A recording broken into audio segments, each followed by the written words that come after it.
Então, eu sou natural de Segura, nascido e criado praticamente quase toda a minha vida.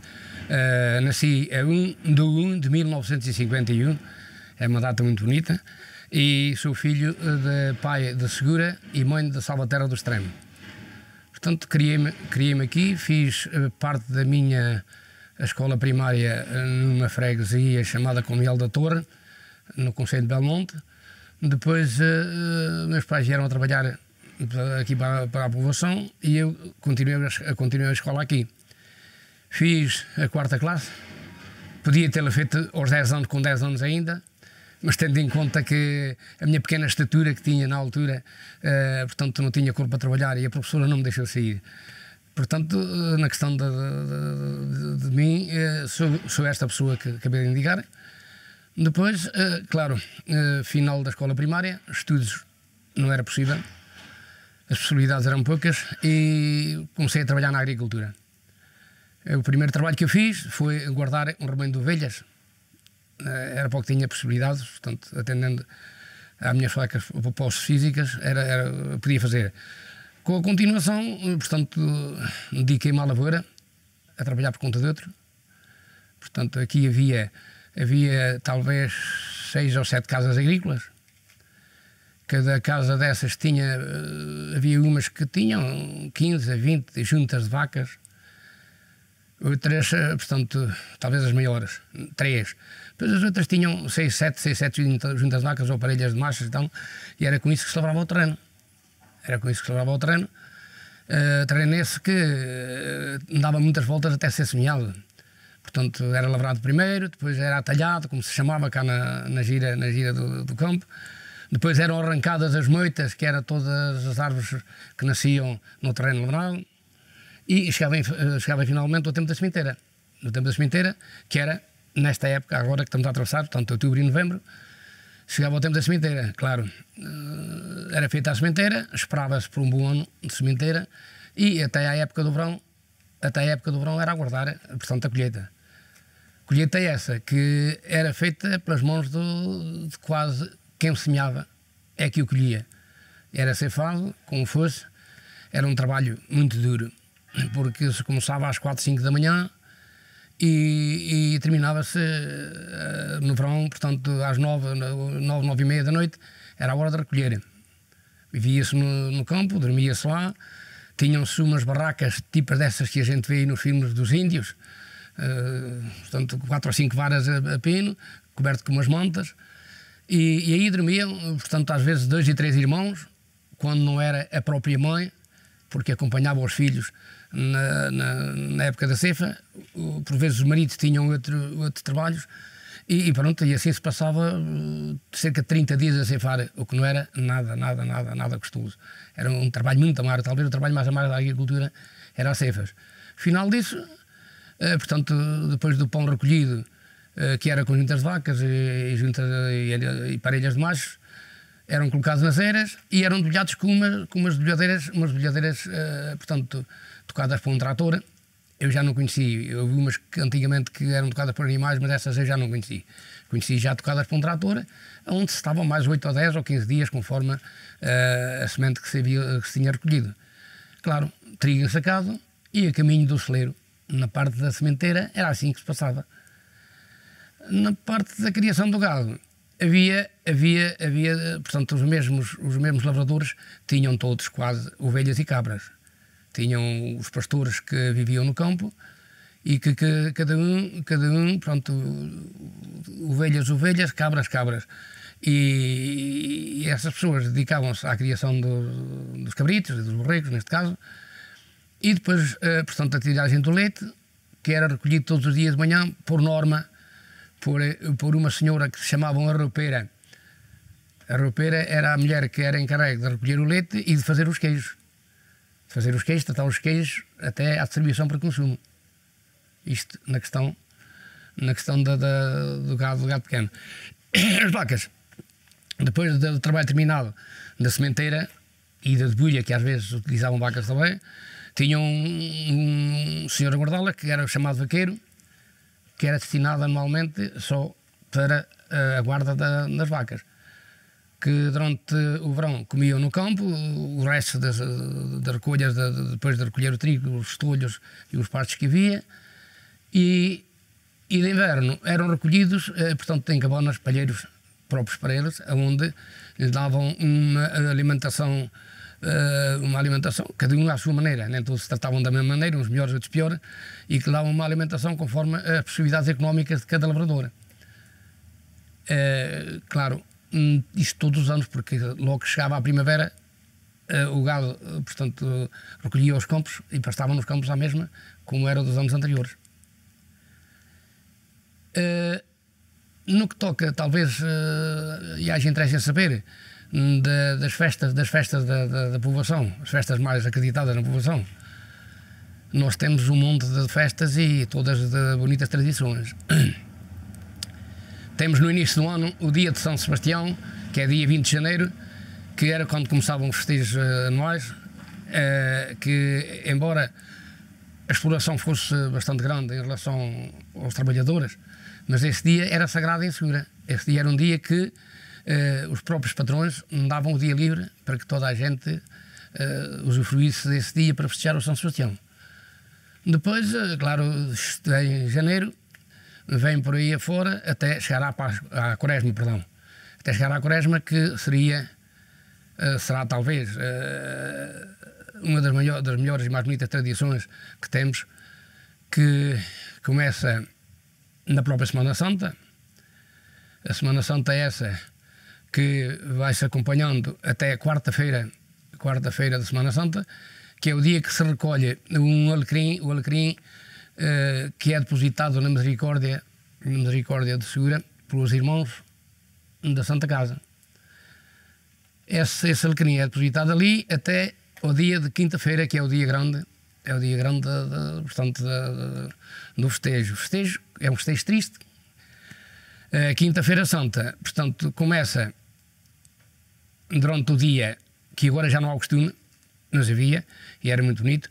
Durante o dia, a seguir à hora do almoço, fazia-se uma caminhada em todo o trajeto que ia ser feito durante a noite de quinta-feira, com as crianças, principalmente, e os irmãos da Misericórdia, que diziam que era a limpar o caminho, para que quando fosse à noite, o trajeto fosse feito, portanto, em melhores condições. No trajeto distribuíam amêndoas e repousados à miudagem para que fossem mais contentes e trabalhassem mais. Pronto. À tarde recolhiam, na quinta-feira, depois, à noite, era a cerimónia principal, que é o tal sermão do lava-pés, que, segundo reza a história, é talvez um dos únicos conhecidos, portanto, nós aqui, por muita gente que se dedica a estas coisas, talvez um dos mais naturais que se vêem fazer. Portanto, onde o representante, neste caso o provedor, que faz de Cristo, lava os pés aos irmãos, que é uma cerimónia um bocado comovente, porque explica quase a realidade do que se passou.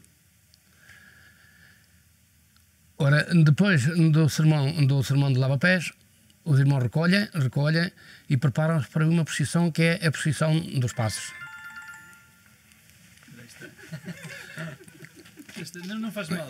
Que é, e já agora pode pôr isso no bolso, não precisa. Sim. Que é a procissão dos passos. Que é feita pelo mesmo trajeto que nós limpamos durante o dia. Nós, crianças, eu falo quando era criança, limpamos durante o dia, corremos esse trajeto todo e durante o trajeto há 12 cruzes, que são os 12 passos que dizem que foi os 12 locais onde Jesus caiu. É feito com cânticos muito bonitos, cânticos que pronto, estão aí pelo campo e que toda a gente gosta de ver. Portanto, é talvez a época do ano em que mais gente se reúne em Segura, motivado por essa parte. Depois da recolha à Misericórdia, portanto, termina a cerimónia. Na sexta-feira santa, portanto, a seguir, de manhã é recolhido o alecrim que foi utilizado durante a noite de quinta-feira e é queimado à porta da Misericórdia, que é a queima do alecrim, que é uma coisa que muita gente se levanta de propósito para ver, porque no seguimento há a Via Sacra. A Via Sacra, que é precisamente o mesmo trajeto que foi feito durante a noite de quinta-feira. Portanto, é feito o mesmo trajeto, portanto, recolhe-se à misericórdia e depois da misericórdia vem-se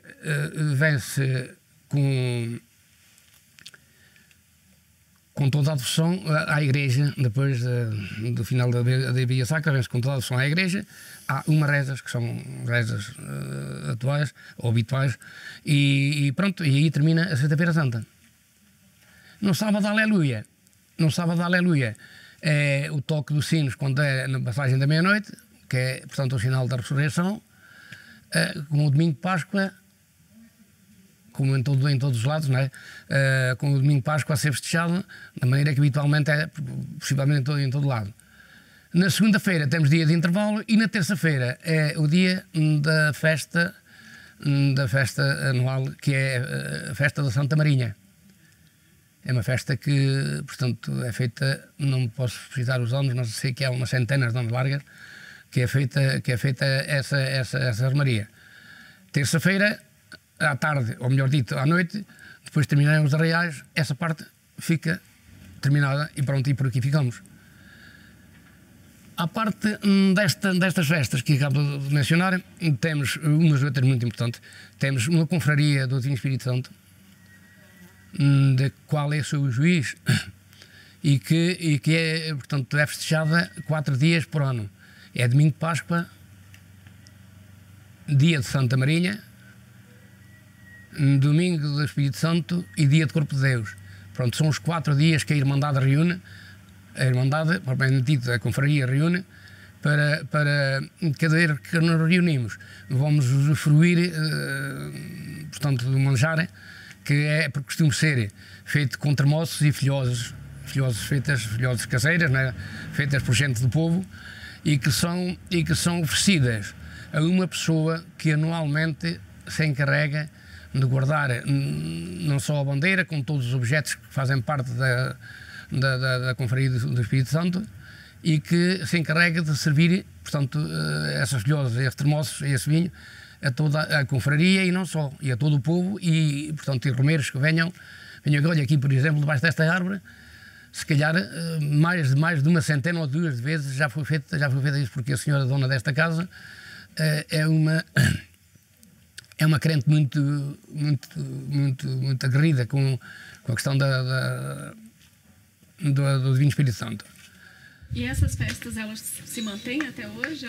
Sim, continua. Agora com a questão da pandemia, claro, há 2 anos que não é feita. Portanto, as condições não têm sido as melhores, ou não tem sido proibido, aliás, tem sido proibido, e não tem sido podido fazer. Daí para a frente, Segura tem muito mais coisas. Tem uma associação cultural e recreativa, que ainda hoje funciona, a sede, de que nos anos da minha juventude, podia-se dizer, e é bom que muita gente saiba isso, nós aqui na região éramos os reis do futebol.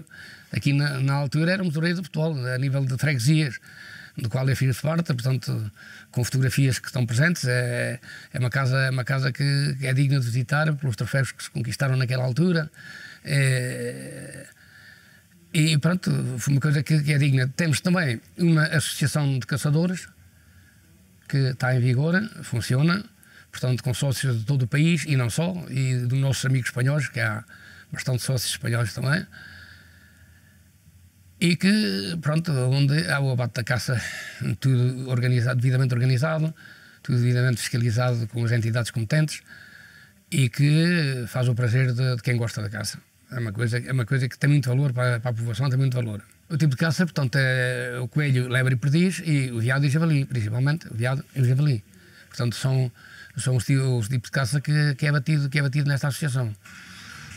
A associação esta que depois anualmente faz um almoço para todos os sócios e famílias, e que termina sempre com um respectivo bailarico e aquele divertimento do costume. O meu processo começou em 1962, mais ou menos. O mesmo da agricultura que acabei de contar. Começou mais ou menos em 1962, quando eu tinha 11 anos. Depois, eu tive aqui em Segura até até de 1972. Portanto, foram 10 anos. Salvo erro, não foi? Ora, 12, exatamente. 10 anos. Nesses 10 anos foi quando trabalhei no campo e nessa altura, portanto, as máquinas que havia, pois havia 2 tratores cá, de máquinas, e as máquinas de bolhar eram máquinas que eram alugadas porque aqui não havia. Havia 3 ou 4 freguesias aqui, talvez no concelho ou no distrito, que tinham essas máquinas, tanto que tinha que se marcar uma data, tinha que se esperar, que tínhamos que dar tempo a que fosse andebilhando numas eiras e noutras, para chegar a vez que nós marcámos, a data que a gente marcava. Era tudo feito com um espaço de tempo mais alongado, precisamente porque havia falta de máquinas. Tinham muitas mais pessoas também trabalhando no campo. Sim, agora... Não, nessa época. Sim, nessa época havia muita gente a trabalhar no campo. Nessa época, como lhe acabei de dizer,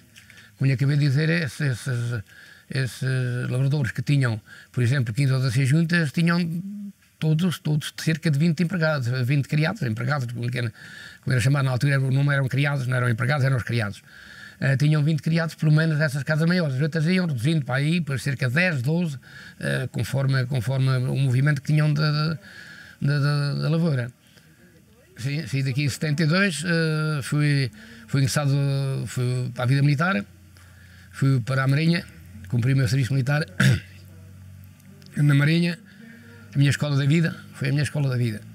Tive 38 meses. Não chegou a estar o tempo que estava previsto por causa do regresso já, mas antes desta parte, depois ingressei na Marinha, portanto tirei um curso, fui radiotelegrafista na Marinha, cumpri uma comissão de serviço na Guiné, a bordo de uma patrulha, de onde regressei, felizmente vivo e salvo. De onde regressei, felizmente vivo e salvo.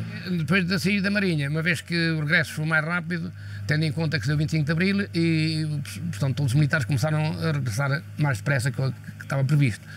E eu regressei, tive ainda algum tempo depois de regressar, desde outubro até fevereiro, e em fevereiro o meu estudo era a 4ª classe, tinha possibilidades, concorri à Guarda Fiscal, portanto fui Guarda Fiscal durante 19 anos, e depois ainda ingressei na GNR depois de terminar a Guarda Fiscal, que isto foi, portanto, o tempo em que as fronteiras abriram, ficaram livres, 24 de março de 1994, foi a data certa em que as fronteiras ficaram livres, 24 de março de 1994. Eu ingressei ainda na Guarda Nacional Republicana, onde tive mais 7 anos. Mais 7 anos até à reforma essa que já fez 20 anos no dia 1 de junho. Felizmente tive a sorte de me formar com 49 anos e meio certinhos, sem mais um dia nem menos um dia. Foi com 49 anos e meio que me reformei. Portanto, estou reformado, fez no dia 1 de junho, já 20 anos. E agora estou cumprindo os meus dias por aqui, com a agricultura da minha horta. Tenho uma horta onde tenho galinhas, onde tenho pombos, onde tenho coelhos, onde planto as coisas para comer em casa e para dar aos amigos, que gosto muito de dar quando tenho. Vivo com a minha mulher, essa ainda não disse. Sou pai de 2 filhos, um filho e uma filha. Tenho 3 netos, 2 raparigas e um rapaz.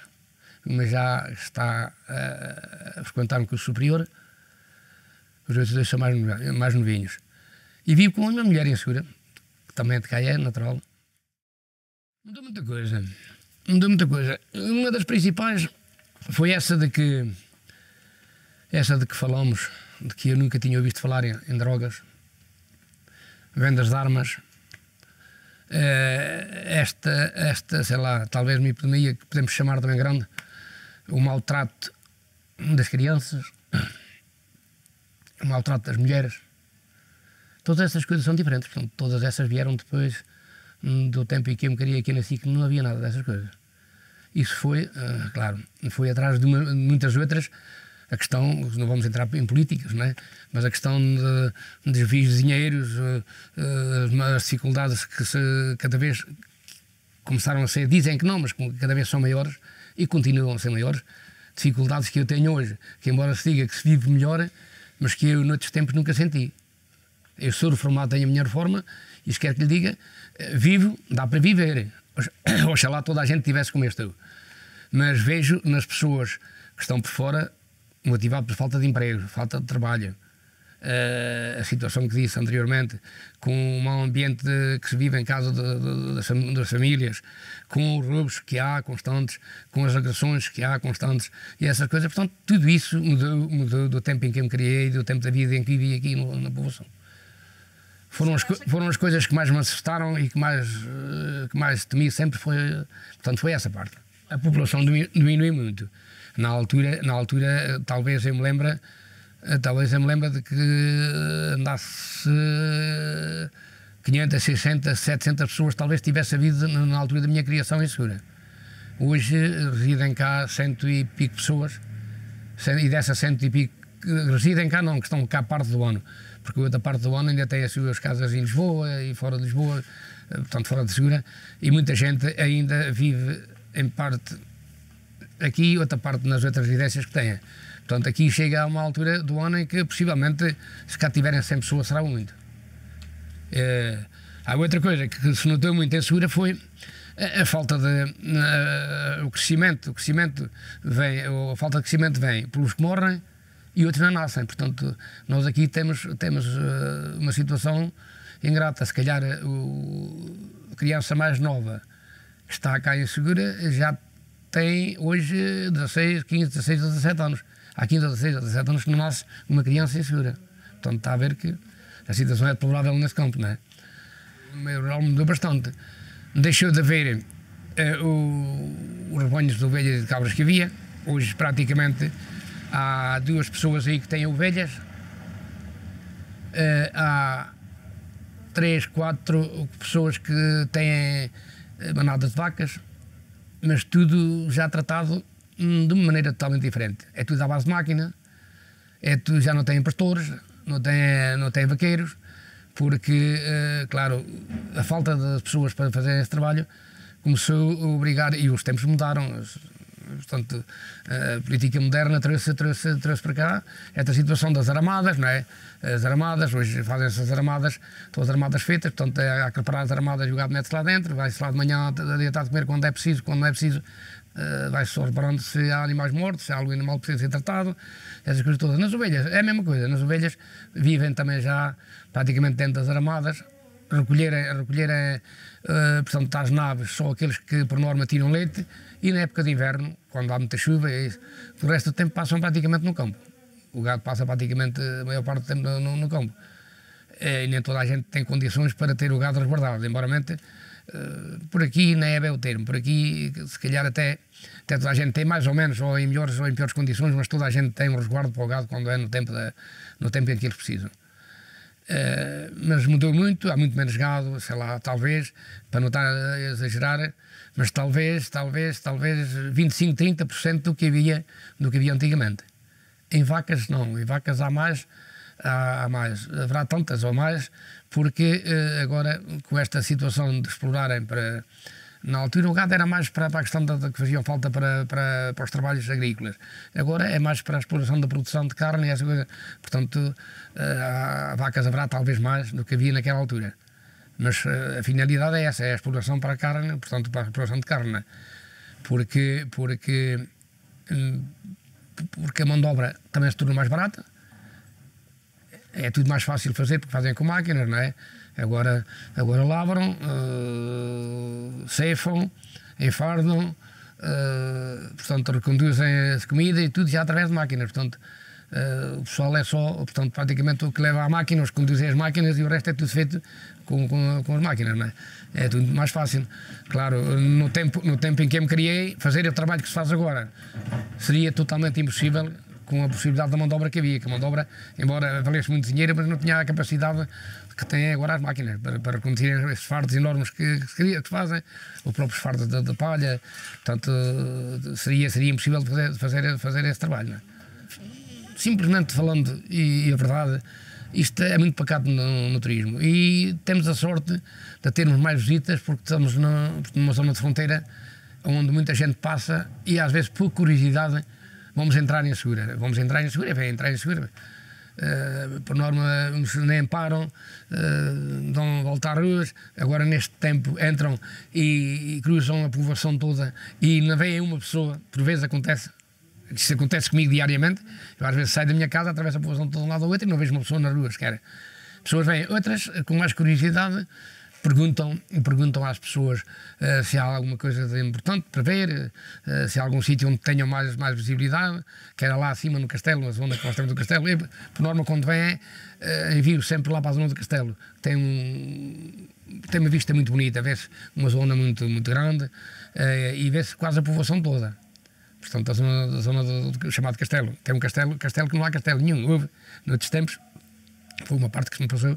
Portanto, mas houve um castelo, reza a história que houve um castelo bastante povoado e com muita duração, que depois acabou por desistir. Hoje não há sinal de castelo. Nas festas vem, tanto na Semana Santa, como eu falei, como na festa da Santa Marinha. Portanto, é padroeira cada povoação e claro, vem as duas partes do ano em que vem mais gente. No mês de agosto, por uma questão de férias, que é quando os alunos têm férias, então os pais vêm mais tranquilos e com mais tempo porque trazem os filhos, no mês de agosto também vem. Infelizmente temos um senão muito grande, que é o rio. Nós temos um rio muito bonito, que faz a fronteira com a Espanha, portanto que nasce algures aí na Serra da Gata, numa zona que lhe chamam Aldezoal ou qualquer coisa, uma povoação pequena, um ribeiro que nasce pequeno na Serra da Gata e que depois vem, portanto, fazendo a fronteira com Portugal, a partir ali de uma zona que lhe chamam o Valfetoso. Portanto, até ali ao Valfetoso vem corrente de Espanha ainda e depois dali é que sai, portanto, a fazer fronteira com Portugal e que vai até à zona do Remanhal a fazer fronteira com a Espanha. Depois a zona onde desagua no Tejo. Uns aguas que são ainda uma data de quilómetros bons. Eu não sei precisar, mas talvez, para não estar talvez mais de 40 ou 50 quilómetros da ria ainda. Que há, portanto, desde o nascente até onde põe. O número pode não corresponder bem à realidade, mas é mais ou menos essa situação que está. E pronto, temos uma parte negativa, que é a questão do rio. É que já por 2 ou 3 ou 4 vezes tentaram fazer um suporte de água para que no verão, e nessa altura sim, quando fizeram ao princípio, nessa altura sim que vinha muita gente, vinha a gente da população, vinham os filhos, passavam aqui todas as férias, havia muita gente que preferia aqui o rio do que a praia. Depois, portanto, as obras não ficaram bem, não ficaram perfeitas, acabaram por começar a deixar passar a água e daí para cá. Tem sido uma promessa contínua todos esses anos, já lá vão um monte de anos e largos, muitos. É uma promessa contínua da reparação das açudes, só que essa reparação ainda não chegou. Promessas agora que houve eleições, não é? Foi tudo prometido e parece que sim, que as coisas que estão bem encaminhadas e que vai haver qualquer coisa que seja feita nessa parte. E a promessa está feita também ao cidadão de Segura, através da Junta de Freguesia e do Presidente da Câmara. Está a gente que para a mão esperamos que já tenhamos esse benefício maior, principalmente na época do verão, não é? E era uma das partes principais e importantes no verão, o suporte da gente cá na freguesia. Agora as coisas estão paradas nesse sentido. Na questão da Ponte Romana, têm conhecimento que temos uma Ponte Romana, nós estamos numa fronteira onde está uma Ponte Romana que data também de uma longa data, um edifício muito bonito, que é muito apreciado, e claro, onde estava a Guarda Fiscal, onde eu estive 16 anos e meio, portanto, mesmo junto ali, 16 anos e meio, passei aí dentro dessa casa, portanto, foram os 16 anos e meio que tive de guarda. Depois que foi criado o Parque Nacional do Tejo Internacional, teve algum impacto aqui em Segura? Teve, o impacto teve e foi negativo. Foi negativo, porque na altura, o sumário que está aí agora para ser ouvido, foi uma das pessoas que foi lá acima ao norte, na altura, uma reunião que fizeram, fazia parte da Junta de Freguesia, em que trouxe lá umas promessas muito grandes. Trouxe lá umas promessas que, pronto, encheu os ouvidos ao povo. onde diziam que iam fazer muitas coisas que nada foi feito, onde diziam que iam arranjar muito trabalho para a gente que residia nas freguesias do parque. Nunca houve trabalho nenhum. O trabalho foi negativo, nunca houve ninguém nem uma única pessoa sequer que trabalhasse para o parque. Que nós tínhamos os direitos nos nossos terrenos, igual como tínhamos antes, não temos direitos nenhuns. Tiraram-nos todos os direitos. Portanto, eu hoje tenho aí um prédio onde tenho azinheiras minhas, onde tenho oliveiras minhas, onde tenho outras árvores minhas. Eu não posso cortar lenha para me aquecer naquilo que é meu. Porque se for detectado pelas entidades competentes, neste caso a GNR tem um serviço organizado para a proteção do parque, se for apanhado, vamos utilizar o termo, a cortar uma azinheira minha, mesmo que seca esteja, que seja minha e que esteja seca, e que esteja a cortar a azinheira sem ser para negócio sequer, que seja para me aquecer, pois vou ser penalizado. Portanto, depois na questão das lavouras, também não deixaram fazer as lavouras como se faziam antigamente. Puseram uma restrição determinada. Na questão da limpeza dos terrenos, houve uma altura em que não queriam que ninguém limpasse, que chamavam-lhe os terrenos, queriam os terrenos como baldios, ficassem de baldios. Não sei se de algum termo que não seja o próprio, não queriam que ninguém limpasse. E quem não limpava recebia um subsídio determinado. Coisas que alertavam, chamavam a atenção das pessoas, mas afinal nós vamos deixar o terreno cheio de mato e estão-nos a pagar subsídios. E de um momento para o outro, sem eu saber, eu por exemplo, quem sou eu para saber isso, e o porquê foi, começa a ver-se o inverso. Agora pagam a quem limpa. Porque quem não limpa não paga, não recebe. São essas coisas que, quer dizer, com palavras minhas ditas, foi um engano total para a freguesia. Aliás, eu tenho pouco, mas quem tem muito, queixa-se muito mais que eu. Que é assim que lhe digo, uma pessoa que tenha, como do antigamente, havia uns cortes de lenha, tirava uma simples licença para corte, para limpeza das azinheiras, vendiam a lenha, faziam... Hoje as coisas estão muito mais complicadas. Dificilmente se trata, as coisas têm o seu caminho a seguir, a gente tem que estar legal, mas a legalidade das coisas leva as pessoas talvez da parte de quem trata disso, é um exagero, são coisas a mais, são pergaminhos a mais, as coisas talvez se pudessem tornar mais fácil e que as pessoas ficassem mais contentes. Foi, como lhe disse, claramente falando, a minha opinião, que será a opinião geral de toda a gente, que o parque não trouxe nada para segurar. Na área da caça foi igual. Na área da caça, portanto, portanto, o sistema da caça foi penalizado, mas eu aí tenho um aval positivo. Tenho de um parecer positivo.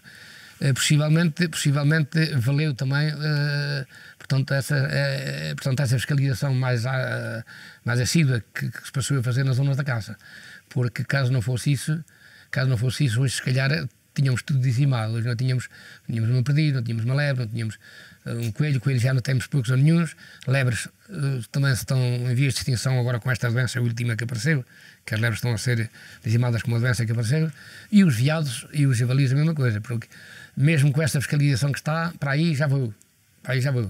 Tem a fiscalização, mas aqui devia de ser mais fiscalização, porque nós temos gente aqui que não se evita de matar, seja o que for. Tanto matam fêmeas, como matam crias, como matam fêmeas cheias, portanto os procedimentos são diferentes.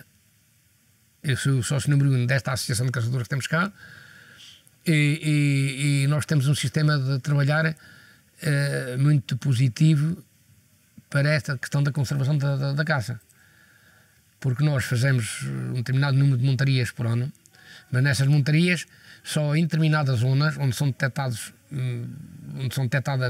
fêmeas em exagero, que agora não, por acaso não acontece isso, porque como estão a fazer certas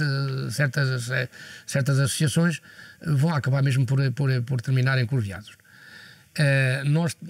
As ordens que recebem não se matam fêmeas nem crias. Não se matam fêmeas nem crias, só se matam nem baretos, os machos pequenos são proibidos de matar. É só os machos adultos. Portanto, há outras associações vizinhas, limítrofes aqui connosco, em que as ordens que há, como é para fins lucrativos, fins de negócio de carne, é para abater tudo o que aparece. Ora, daí, digo eu, que essa fiscalização devia de ser mais forte, muito mais forte, para evitar essas matanças que há aí.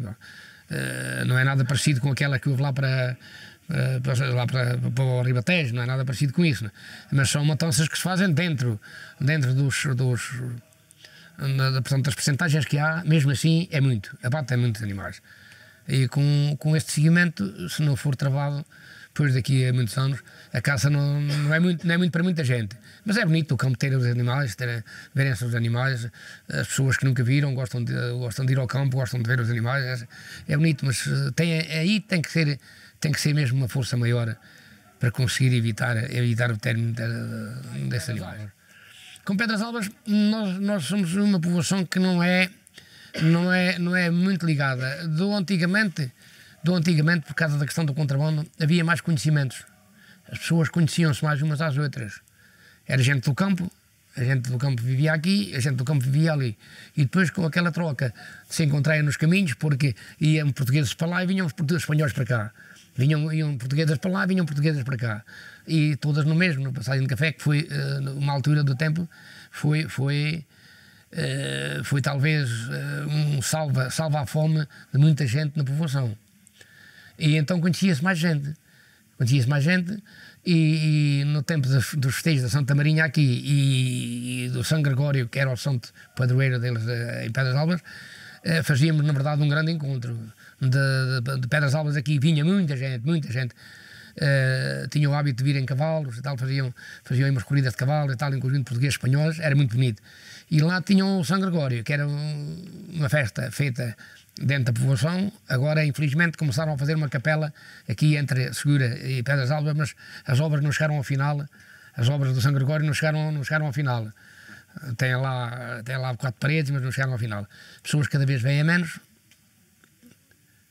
e a povoação ali também é cada vez mais velha, porque os novos saíram todos com falta de trabalho, falta de maneiras de viver.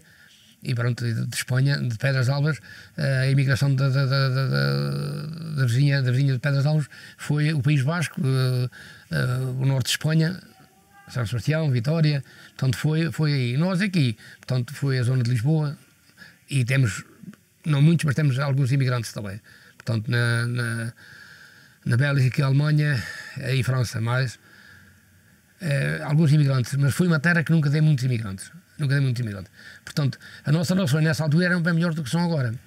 Agora eu, felizmente, por estar ali no quartel, abaixo os anos que conheço quase toda a gente em Pedras Albas, como conheço em Alcântara, que é um pouco mais longe. Conheço quase toda a gente e quase toda a gente me conhece a mim. Mas sou eu. Mas há muita gente que hoje, não sendo aqueles mais velhos, que ainda se lembram daquelas histórias de se encontrarem no caminho, não sendo esses mais velhos, esta gente nova, ninguém se conhece uns aos outros. Há zonas onde não acontece assim. Tanto que aqui não há um casal que sejam, quer dizer, marido de cá e mulher de lá, ou vice-versa. Aqui não há um casal desse.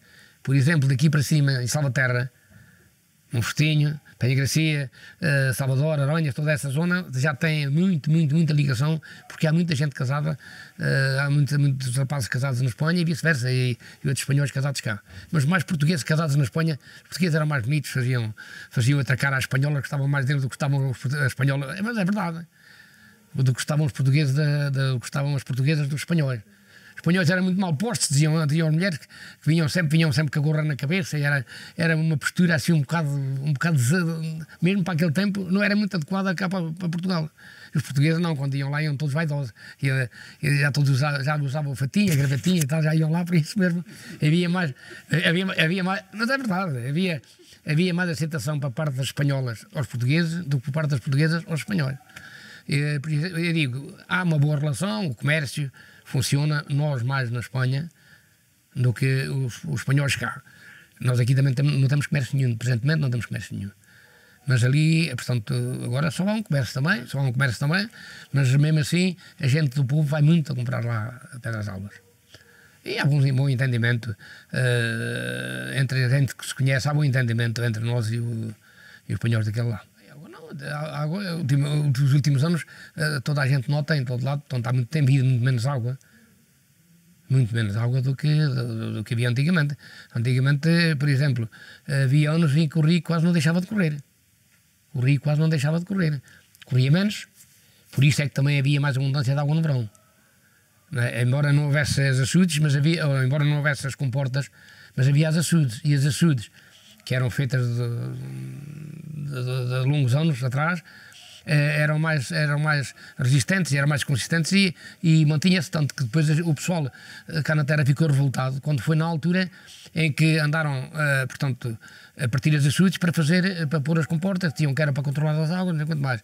Enquanto houve as açudes, por norma, havia água, mais ou menos, mas havia água durante o verão. Depois das açudes serem partidas para meter as comportas e tal, foi quando começou a haver a fuga de água e deixar a ver a água durante o verão. Porque o rio, até essa altura, praticamente não deixava de correr. Ou mais ou menos, mas corria quase sempre. No verão, chegaram a vir muitos verões quentes, entre esses tantos que passaram, chegaram a vir alguns verões mais quentes em que havia dificuldades com a água. Essa é uma verdade. Mas eu lembro-me, com os 70 anos que tenho, lembro-me que por 2 ou 3 ou 4 vezes vieram umas cheias no verão, em pleno verão. Uma delas foi talvez das maiores. Essa não me lembro. Não me lembro porque foi talvez 4 ou 5 anos antes de eu nascer. Que foi talvez a maior cheia que o rio teve durante as pessoas que cá estavam e que se lembravam. Que a água do rio não chegou, não tinha espaço para passar por baixo da ponte, chegou a passar por fora da ponte, dos muros da ponte. Portanto, foi talvez a maior cheia que o rio teve em pleno verão. Não sei em que data foi, sei que foi antes de nascer, portanto, tenho 60 anos, depois está para aí uns 75 anos talvez, ou coisa assim. E contavam as pessoas mais velhas, meu pai, infelizmente, já lá está, coitadinho, que foi um susto que apanhou, que ele era pastor, guardava ovelhas, e estava lá junto ao rio, e apareceu um estrondo enorme, um barulho enormíssimo, e o próprio gado é que deu conta porque tem o sexto sentido a funcionar, portanto é que deu conta desse barulho. Umas trovadas enormes, tinha havido lá para as serras, e essa parte daí do nascente, e foi essa tal cheia, talvez a maior que tivesse vindo cá durante as pessoas se lembram. A história acaba a contar do rio. E da reserva da biosfera, o senhor ouviu falar, essa discussão de alguma maneira chegou aqui em Segura? Não, tenho falado muito pouco. Por enquanto tenho falado muito pouco. Tem-se falado mais no parque sim se tem falado. Tenho falado mais no parque, mesmo o próprio Presidente da Câmara quando vem e que quer explicar alguma coisa, porque ele teve a pertencer lá ao portanto, à chefia do Parque Natural do Tejo e pertence, e às vezes ele explica alguma coisa sobre o parque, não é? Portanto, agora da biosfera ainda estamos a zero, enquanto não nos expliquem mais alguma coisa e nos contem mais alguma história, portanto, daí não estamos totalmente apagados. E o senhor moraria em algum outro lugar que não fosse aqui em Segura? Não que eu não goste. Não que eu não goste, mas não gosto dos ambientes grandes, não gosto muito dos barulhos, e depois eu gosto de viver num sítio onde conheça toda a gente, numa zona onde conheça toda a gente, e depois tenho uma companheira que é igual. Eu quando ingressei na Guarda Fiscal era para ficar a viver em Lisboa, mas a minha mulher disse-me: pois tu ficas cá em Lisboa, descansadinho, está a da tua vida, que eu fico lá em Segura, e felizmente nessa parte coincidimos e pronto, eu acabei por vir para cá e passei toda a minha vida aqui. A minha vida no Guarda foi Segura, Salvaterra e Zebreira, 3 povoações aqui em redor, foi onde passei toda a minha vida, portanto foi aqui e cá estou ainda, e cá vou ficar, com certeza.